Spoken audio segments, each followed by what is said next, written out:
আসসালামু আলাইকুম। হরিপুরিয়ান girl YouTube channel Facebook পেজে আপনাদেরকে স্বাগতম। আজকে আমরা রান্না করতেছি গরুর মাংসের আচার।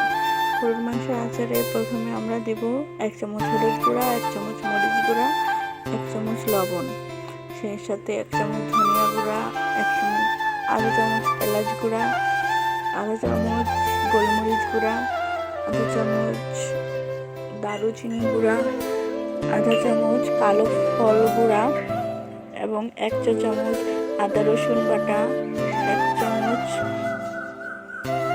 চামচ জিরা গুঁড়া এবং পরিমাণ মতো তেল। তবে এখানে তেলের পরিমাণটা বেশি দিতে হবে এবং সেই সাথে শুকনো হাতে পরিষ্কার করে নিয়ে মাংসটি মেখে দিতে হবে। আমার মা মাংসটি এখন মাখবে।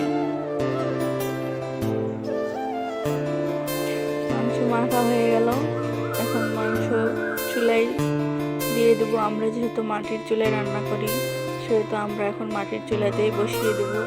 পরিমাণ মতো হালকা পানি দিতে হবে। এখন পানি অ্যাড করার পরে আমি চুলায় বসিয়ে দিলাম। দেখুন এক পাশে আরেকটি চড়ানো হয়েছে ভাত আর এক পাশে মাংসের আচারটি ঢাকা দিয়ে দিলাম।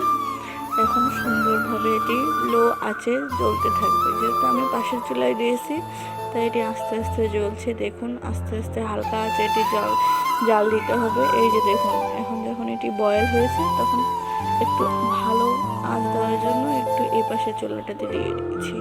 এটাতে মরিচ গুঁড়া এবং হলুদ গুঁড়া কম হয়েছিল, তাই আমার আম্মু আরেকবার